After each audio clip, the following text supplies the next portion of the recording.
राजा की इतनी बात सुनकर सिपाही अपने जहाज से चल दिए।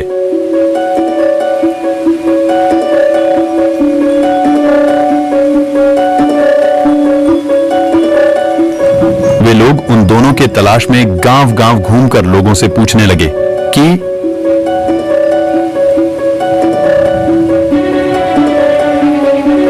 क्या आप जानते हैं कि इस गांव में हरिहर बादशाह का घर कहां पे है और क्या वह इसी गांव में रहता है? अगर आपको पता है तो बताइए, हम उसके दूर के रिश्तेदार उसके मामा हैं और हम उसका बहुत दिनों से तलाश कर रहे हैं। अरे कौन हरिहर बादशाह? हरिहर बादशाह को मैं नहीं जानता। वो कौन है? हमने तो उसका नाम भी आज तक नहीं सुना है। जाइए और दूसरे गांव में पता करिए। हमें तो नहीं लगता है इस गांव में कोई हरिहर बादशाह के नाम से है। दूसरे गांव की तरफ चल देते हैं। क्या बात है? आप लोग कौन हैं और यहाँ पे क्या कर रहे हैं? हम लोग हरिहर बादशाह नाम के बच्चे को खोज रहे हैं। भाई साहब, क्या आप हमको बता सकते हैं कि हरिहर बादशाह नाम का कोई लड़का इस गांव में रहता है या नहीं? हम उसे बहुत ही दिनों से ढूंढ रहे हैं और परेशान हैं। वह हमसे मेले में खो गया है और बहुत दिनों से नहीं मिल रहा है। अगर आपको पता हो तो जरूर बताएं। हमारे ऊपर आपकी बहुत मेहरबानी होगी। कौन हरिहर बादशाह है भाई? हरिहर बादशाह का नाम तो हमने पहली बार सुना है। हरिहर बादशाह को हमने ना ही तो कभी देखा है, ना ही उसका नाम सुना है, तो हमको कैसे पता रहेगा? भाई साहब, क्या आप हमको बता सकते हैं कि हरिहर बादशाह नाम का कोई लड़का इस गांव में रहता है या नहीं? हम उसे बहुत ही दिनों से ढूंढ रहे हैं और परेशान हैं। वह हमसे मेले में खो गया है और बहुत दिनों से नहीं मिल रहा है। अगर आपको पता हो तो जरूर। नहीं, मैं तो एक किसान हूँ। मैं नहीं जानता कि इस गाँव में हरिहर बादशाह नाम का कोई। दूसरे गांव की तरफ चल देते हैं। बच्चों, क्या तुम लोगों को पता है कि इस गांव में हरिहर बादशाह नाम का कोई लड़का रहता है? अगर तुम लोग उसका पता बताओगे तो हम तुम्हें बहुत ही ज्यादा खिलौने और मिठाइयां देंगे। हम लोग उसके मामा हैं और उसे बहुत ही दिनों से ढूंढ रहे हैं। अगर तुम्हें पता है तो बताओ कि उसका घर कौन सा है? हाँ, मैं हरिहर बादशाह को जानता हूँ। आप उसके मामा जी हैं। आपको मैंने पहले कभी इधर देखा ही नहीं। आप उधर देखिए, हरिहर बादशाह उधर खेल रहा है। जब वे लोग हरिहर बादशाह को देखते हैं तो खुश हो जाते हैं और वे तुरंत उसके पास जाते हैं और कहने लगते हैं कि और भांजे, क्या हाल है? कैसे हो तुम? और तुम्हारी माँ कहाँ पे है? कौन है आप लोग और हमें भांजे क्यों दे रहे हैं? मैं तो आप लोगों को जानता भी नहीं। और आप लोग कहाँ से आए हैं? जब तुम छोटे से थे तब एक दिन हम लोग मेले में घूमने गए हुए थे। तभी एक बहुत बड़ा हवा का झोंका आया और उसमें किसी को कोई दिखाई नहीं दे रहा था। तभी तुम और तुम्हारी माँ हमसे बिछड़ गए। तब हम लोग बहुत ढूंढे लेकिन तुम हमें नहीं मिले। फिर तब से हम तुम लोगों को ढूंढ रहे हैं। चलो हम लोगों के साथ और जहाज पर। हम तुम्हें बैठाकर पूरा समुद्र का सैर कराते हैं। फिर शाम तक घर वापस चले आएंगे। इतना कहते ही वह छोटा सा बच्चा हरिहर बादशाह उन लोगों के साथ जहाज पर चल देता है। वे लोग हरिहर बादशाह को लेकर उसी जगह पर जाते हैं जहां पर वह कुआं था, जहां से हरिहर बादशाह वह। तब वे लोग हरिहर बादशाह से कहते हैं कि हमें लग रहा है कि इस कुएं में खूब सारे हीरे जवाहरात भरे हुए हैं, जो हमें स्पष्ट दिखाई दे रहा है। आओ, एक बार तुम भी देखने का प्रयास करो। देखो, तुमको भी दिखाई दे रहा है कि नहीं?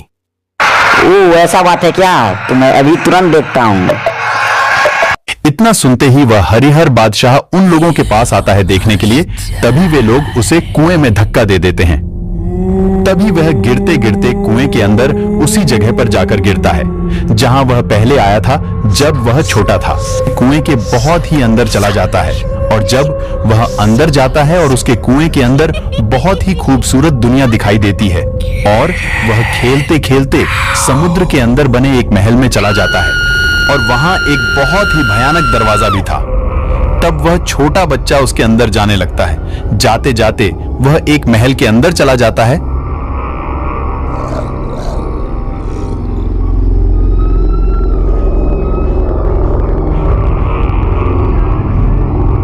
चलते चलते वह महल के अंदर जाता है।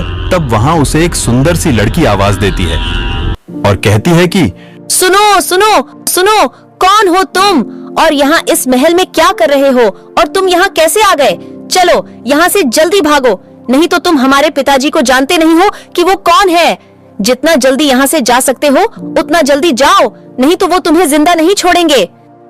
अब तुम ही बताओ कि मैं क्या करूं और कहां जाऊं, मेरे पास कोई रास्ता भी नहीं है। ऐसे ही वो लोग आपस में बातें करते रहे। तभी रानी को उसके पिता के आने की आहट सुनाई देती है। तब वह कहती है कि तुम जल्दी से कहीं छुप जाओ, पिताजी आ रहे हैं। तब वह जल्दी से हरिहर बादशाह को पर्दे के पीछे चूहा बनाकर छुपा देती है। उसका पिता एक बहुत ही बड़ा और शक्तिशाली राक्षस था। जब वह आता है तो अचानक से आसमान में बादल बिजलियां चमकने लगता है और बारिश के साथ साथ बादल काला पड़ जाता है।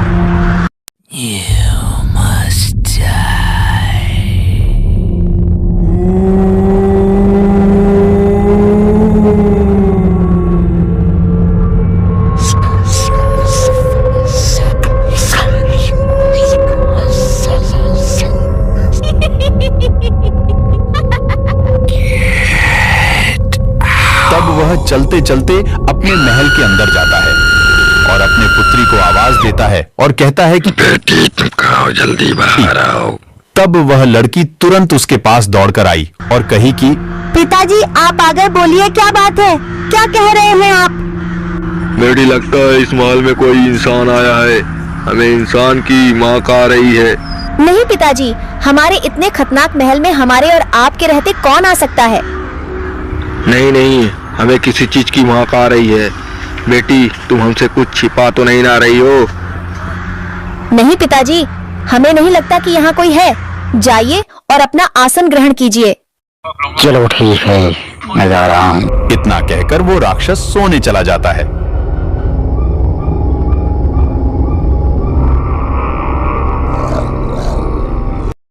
तब वह फिर से उसे चूहे से इंसान के रूप में परिवर्तित कर देती है। अब तुम जल्दी से यहाँ से भाग जाओ, यहाँ रुक कर अपने प्राण संकट में मत डालो। अभी तुम हमारे पिताश्री को जानते नहीं हो, वह इस लोक के सबसे बड़े राक्षस हैं। तब तुम ही बताओ कि मैं क्या करूं और इस समय मैं कहां जाऊं, मुझे कुछ समझ में नहीं आ रहा है। इस तरह वह उसे बचाती रही। जब भी उसके पिताजी आते तब वह कुछ न कुछ बनाकर छिपाती रही। इसी तरह दोनों को आपस में प्रेम हो गया और इसी तरह समय बीत रहे थे और समय के साथ साथ वे दोनों बड़े हो गए। तभी हरिहर बादशाह एक दिन रानी से कहता है कि राजकुमारी, मैं आपसे एक बात कहना चाहता हूं। हाँ कहिए। आप मुझसे अगर प्रेम करती हैं तो आप अपने पिताजी को मार दीजिए, तब हम दोनों यहां से निकलकर बाहर की दुनिया में चल चलेंगे, फिर हम दोनों वहां आराम से रहेंगे। नहीं राजन, आप ऐसा कैसे सोच सकते हैं कि मैं अपने पिताजी को मार सकती हूँ, जिसने मुझे आज तक कुछ भी मना नहीं किया, हमेशा मुझे अपने जान के टुकड़े के समान मानते हैं, जिसके साथ मैं अपना पूरा बचपन बीता दी। उसे कैसे मार सकती हूँ? कितना भी तो वह हमारे पिता है, ये हमसे नहीं हो सकता। यह कहकर वो अपने कमरे में चली जाती है। तब हरिहर बादशाह किसी तरह रानी को मनाता है। उसके बाद वह कहती है कि चलो ठीक है, मैं पूछूंगी। तब वह कहता है कि सुनो, जब तुम्हारे पिताजी आए तो आराम से पूछना कि पिताजी आप बताइए आपका मृत्यु कैसे होगा। चलो ठीक है, मैं पूछूंगी। इसी तरह दिन बीत रहे थे।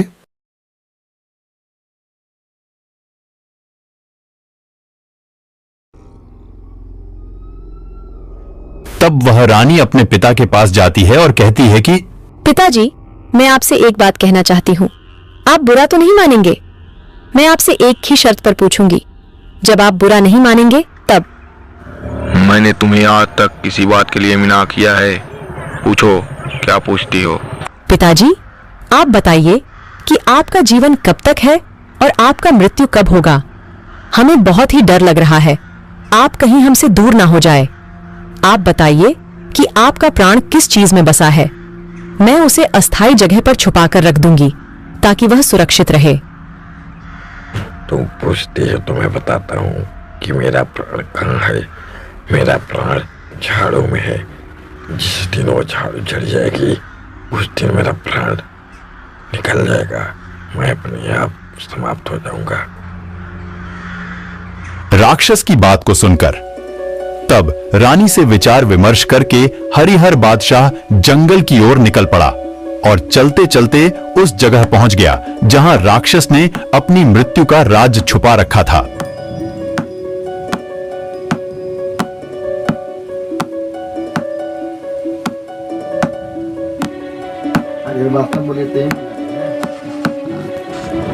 अगर आपको राक्षस का अंत देखना है तो सबसे पहले हमारे चैनल को सब्सक्राइब और वीडियो को लाइक जरूर करें। मिलते हैं फिर से आपको पार्ट 4 में।